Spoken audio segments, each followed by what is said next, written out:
Technical difficulties left and right.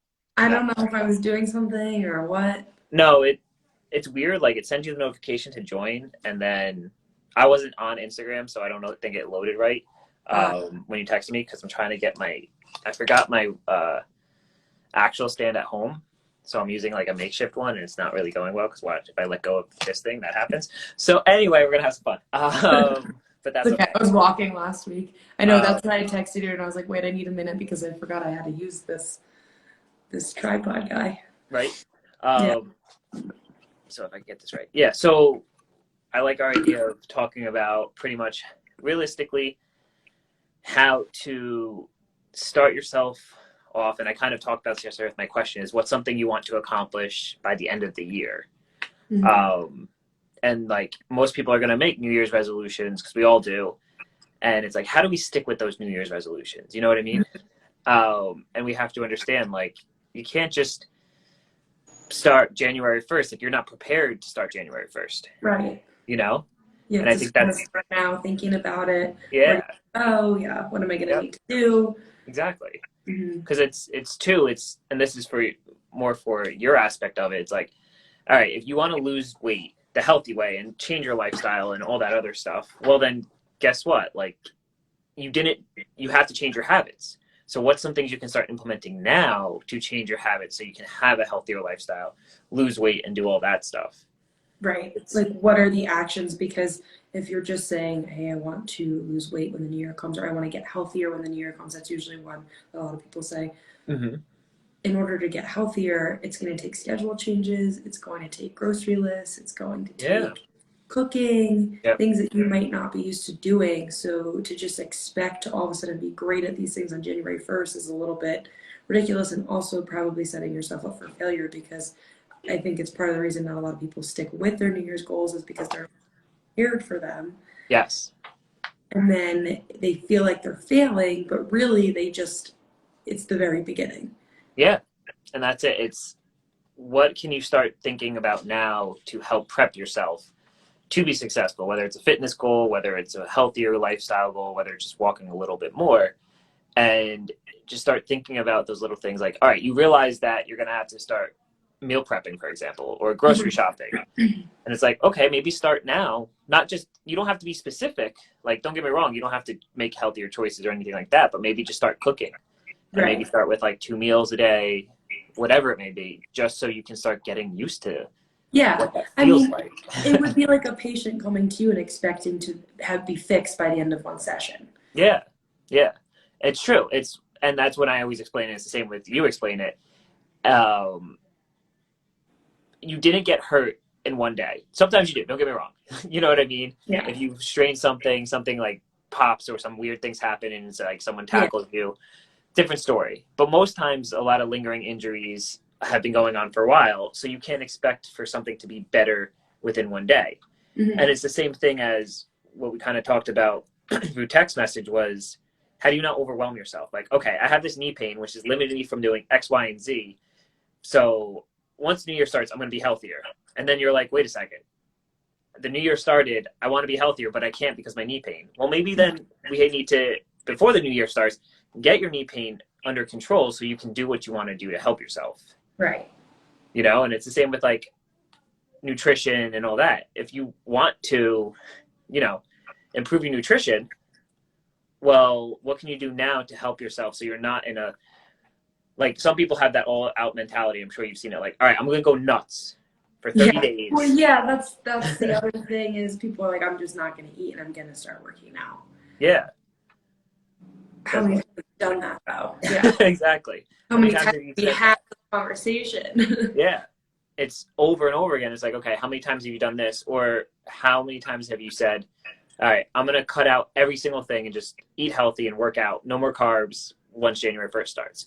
So then you're going to just eat all the pie and the cakes and all that stuff and the cookies You're digging yourself into a hole, and then you're digging yourself out of that hole when January starts. Yeah. Really what you want to be focused on is changing the underlying beliefs and the self-sabotage and whatever else is playing into your current habits. Like, those are the things that you want to start thinking about. And that's why it's better to start preparing, because it's not simply just eat less and move more. Sometimes that's part of a protocol, but if you want to actually have sustainable results from something, it's going to take changing those underlying beliefs. And Yeah. that's really where you can start. And that's where you can, begin to challenge yourself with like, okay, where can I push myself a little bit here? Mm-hmm. Where can I maybe start to make some small mindset shifts? Or even maybe like consider working with someone or Mm-hmm. investing in something for myself, Yeah. because I know that that's ultimately what's going to help me long term. Yeah. Well, and it's the same with like from the physical aspect of exercise. It's that whole thing with me. It's okay, the belief of like, I can't run anymore, but that's the only way I want to do cardio or be healthier. Well, guess what? Then let's find a way for you to run. If you're saying your knee pain's limiting you, then we have to find a way of why it's happening and can we run in a certain modified way. And so you start yourself on the right foot so you can get better earlier on. You can Mm-hmm. start yourself like don't go into the new year. The main thing is don't go into the new year setting yourself back already because you were just like, I'll just wait. You can start little things now, even just so simple as like, hey, like what's exercise I should do for my knee? Yeah. Or for you, it's like, hey, what should I replace with my diet soda every day? Should I have this? Yeah.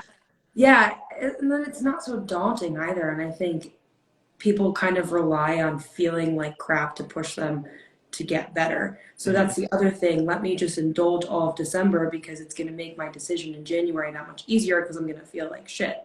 Yeah. But then you feel like shit. Yeah. So Then you why? get, Like, why would you want to do that to right? yourself?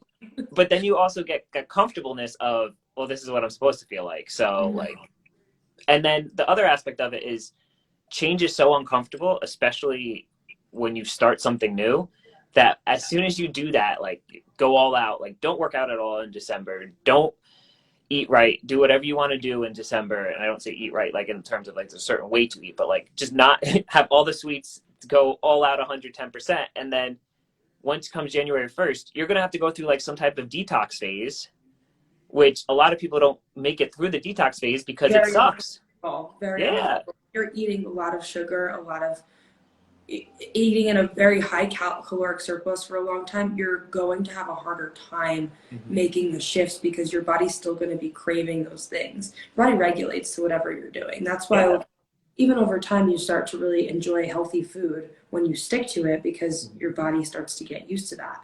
Yeah. So you're going. I didn't even think about that. You do have a harder time, especially when you indulge for long periods of time. Mm-hmm.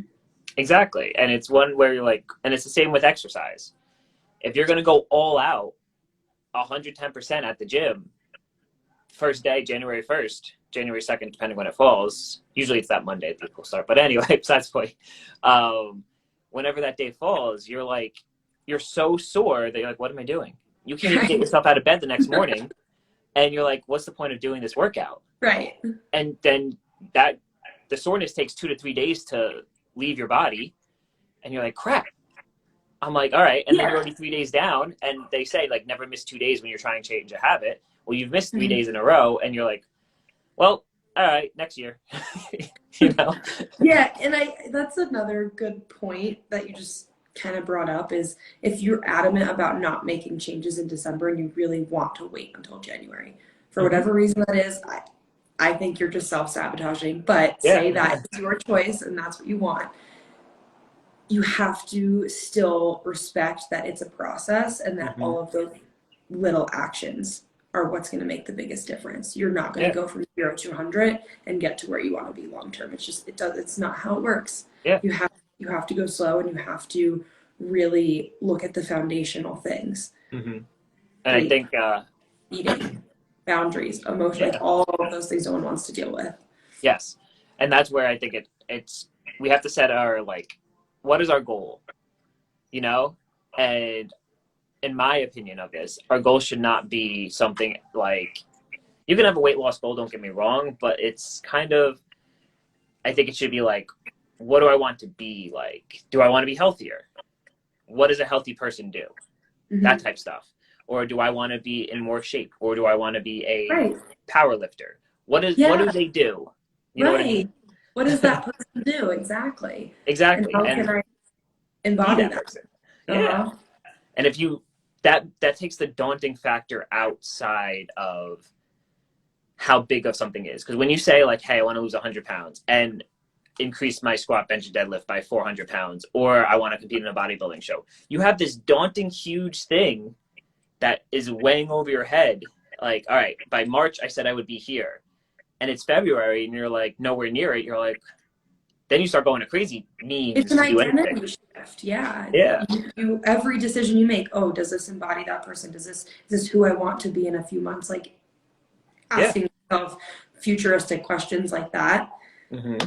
Because that's what's going to help align your actions with your goals. Because like we talked about, people have goals, people want certain things, but sometimes it's a matter of not exactly knowing how to get there, but also like not actually making the decisions to support who you want to be and kind of just live moment to moment.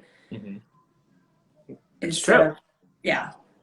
It's one of those where you're like, wait a second, do you want to, like, and it's so easy to use tangible things. I want to lose 30 pounds. That's great. But it's the 30 pounds, then what? When you lose 30 pounds, what happens? Right. I want to be a healthy person. Yes. I want to be someone that works out. I want to feel better. I want to have energy to do these things. Those are like now characteristics versus like, oh, you just want to see, a change. I want to see this external thing. Yeah. You want to change the internal stuff, not just physiology, but also mindset.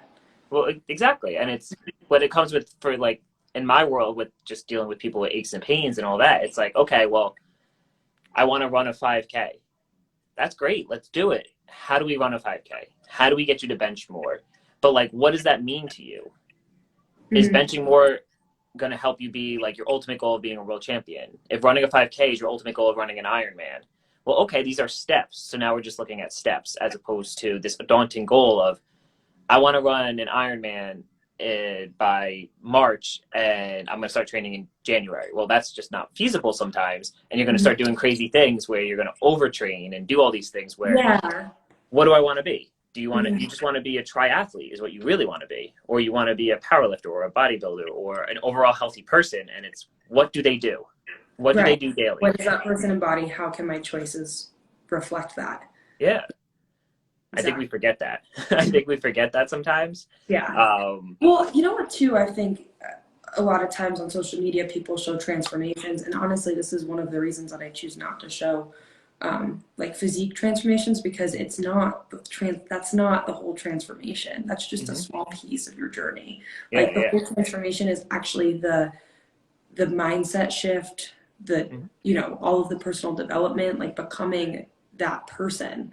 It's not about the external and what's other people are seeing. And that's why also, and this is probably why even with athletes, right, like you're working with a lot of athletes, they want to perform better, they want to get stronger, they want to do certain things. Like that's also taking a shift in their persona. They also have to level up, right? They can't do what basic what the everyday average human does. They need to truly like be dialed into whatever it is they're doing, and that's an identity shift. Like that's what takes so long, is the identity shift, not I mean, the physiological stuff obviously does take time as well, but it's the amount of time that I work with females all the time that are so scared to eat more.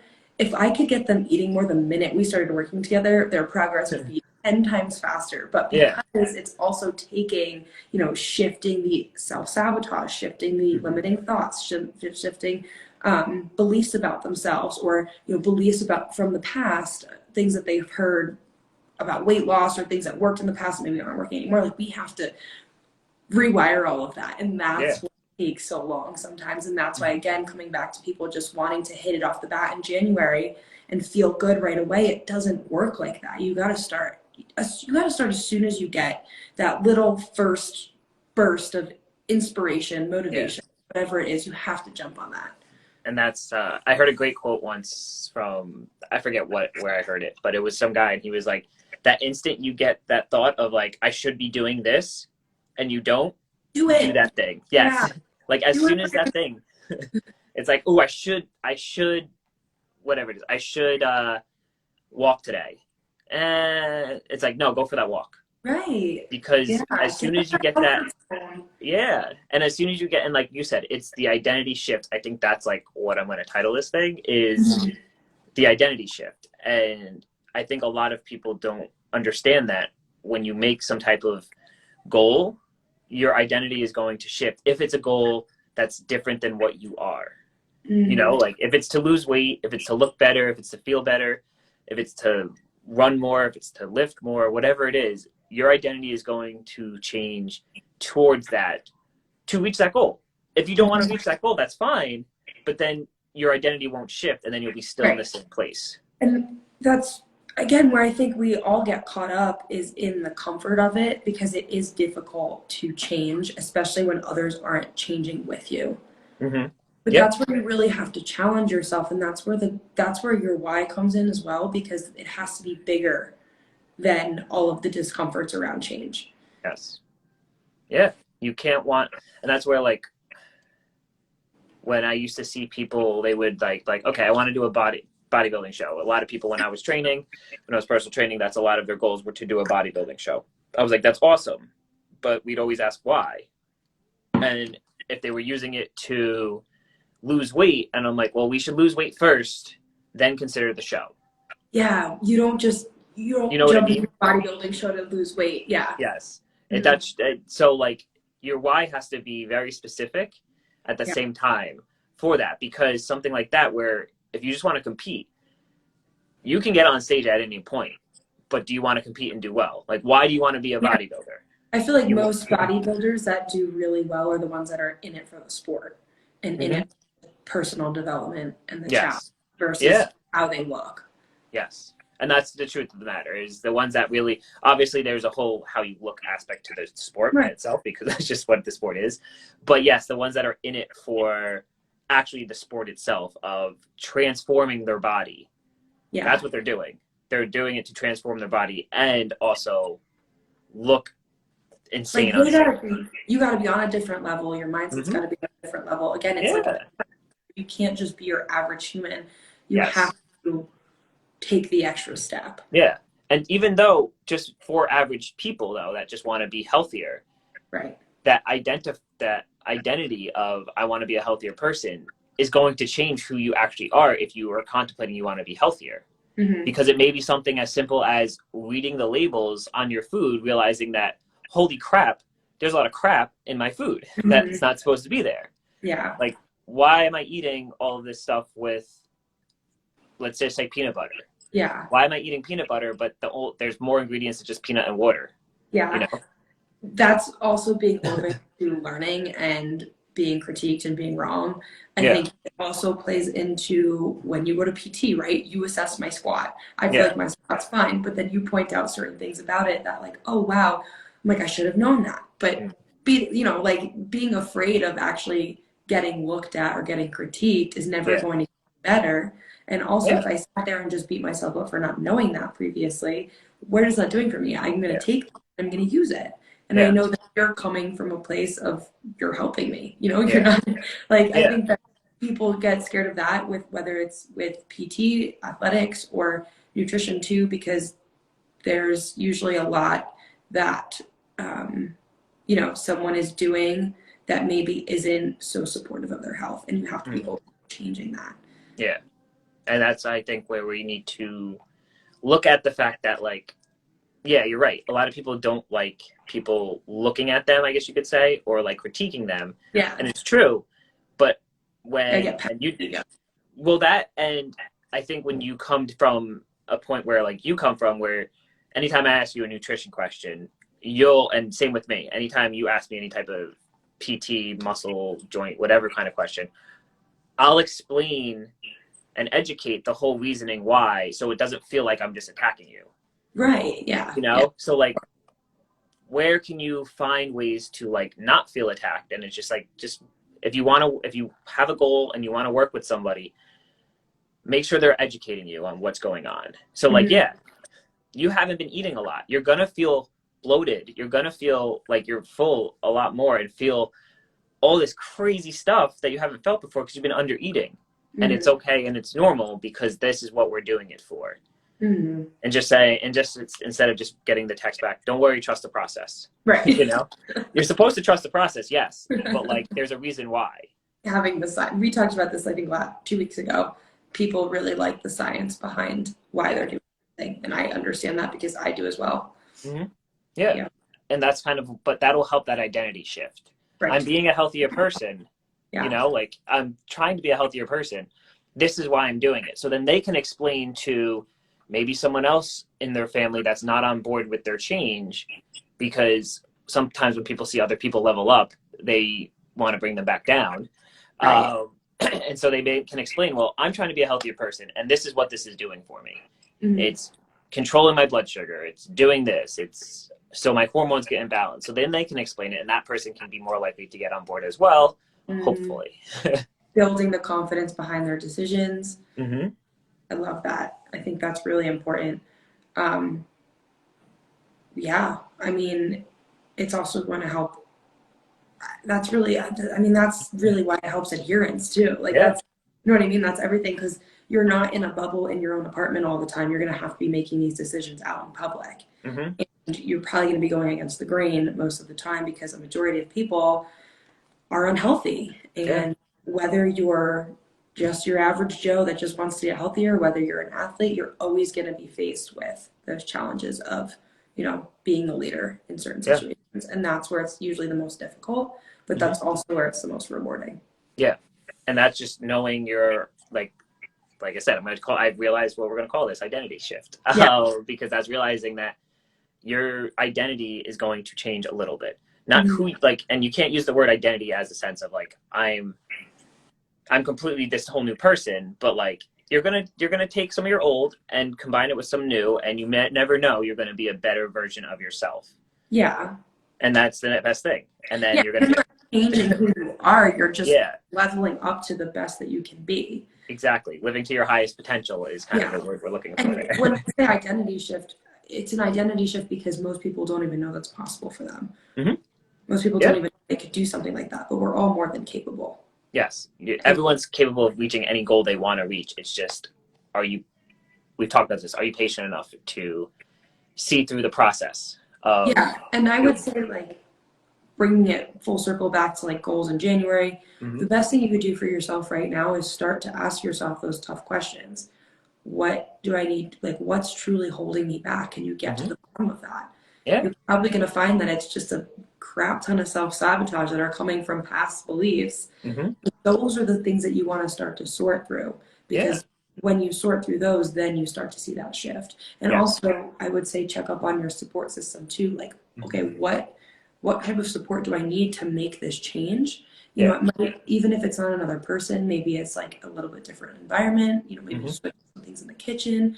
Maybe it could be small stuff, but those are the two biggest things: environment and then also beliefs. Yeah, and it's the same from my aspect of like, just I believe I can't lift weights. And like it's going to hurt me. Like those absolutes are like, no, like try it out. Start small. That's the thing. Start small and try it out. And now's the time to try things out. Like if you do plan on working out in the new year, being a healthier version of yourself, maybe you're trying to compete for something. You start now and just see how your body reacts to it, and see if that lingering pain that you've had for the last 4 years that stopped you from, let's say, shoulder pressing is still there because you haven't done it for the last 4 years. It may not be, and then look at that. Or it could be, and then it's like, okay, let's get that taken care of so I can be the full version of myself. Like you said, environment. I think that was also, like, can you shift the environment so you can be a better version of yourself as well? Like, okay, I realize that every single night I have tea with my significant other, and when we have tea together, I want dessert. It's just that's what happens.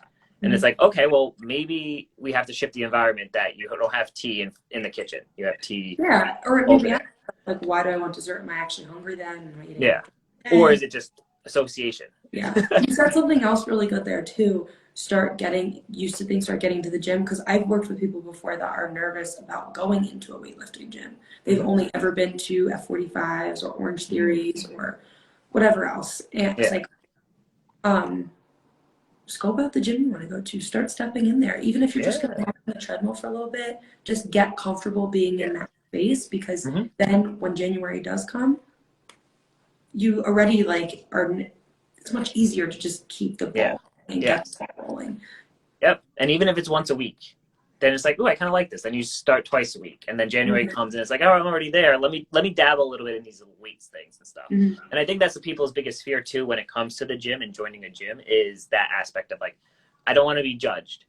No one's going to judge you because coming from someone who's been in the gym since Back to identity 15, shifts. I know, but like coming from that, it's like no one's judging you because we're so into ourselves. We're worried about our own things. Yeah, but that's like it's literally coming back to the confidence in yourself and shifting that within yourself, building yourself up. Like those are the things that you can start with now because you're so underconfident because you've been ignoring yourself all your life. You haven't been putting yourself first. You haven't been pushing yourself out of your comfort zone. You haven't been growing, and like that's what's keeping you so nervous about what other people think of you because that's all that's ever mattered, right? But if you have internal, like if you have goals, if you know yourself, if you're keeping promises to yourself, taking care of yourself, you are just naturally a much more confident person because you stand behind what you're doing versus everyone else that's walking around doing things for other people, saying yes to things because it makes other people feel comfortable or holding themselves back from things because again it makes other people feel comfortable. Your body knows that. You are listening to that, so of course you're going to be so worried about what everyone else thinks and you're not really even listening to yourself or what you truly want. Yeah, I think that's great. Like that's the ultimate summation of everything is like, and how like to wrap this up is that aspect of like the identity shift is really just doing what you want to do for yourself and taking care of yourself. Yeah, you'll be amazed at what happens to the people around you when you start taking care of yourself. Like self-care is not selfish. That's just that's it. You are going to be such a leader, such an inspiration to them. That's the other thing too. Like just real quick, that identity shift can cause other people around you to see like, oh, I want to eat healthier. I want to live longer. I want to be more active. And like you see it with other people, like they look up to other people that are embodying what they want to be. So why not be somebody's vision of what they want to be, identity almost, and then they'll identity shift as well. And just a cascade effect. Right. Exactly. Like just think about the community you build off of that and think about the people that you start to surround yourself with. Exactly. Yeah. So awesome stuff as always, Amanda. Feeling good now. Like I said, I love that we're going to title this on identity shift because it's just so good on like, that's the point right there. Like you have to be comfortable that your identity is going to shift a little bit, but it's a good thing and it's only going to help you level up. And that's what you want. How do you level up in life? Because everyone wants to do that, Get past that comfort. Exactly. Awesome. We'll do another one next week. We'll figure out what to talk about. Sounds and then good. we'll go from there. All righty. Talk to you soon. Yes. Talk to you later. Bye.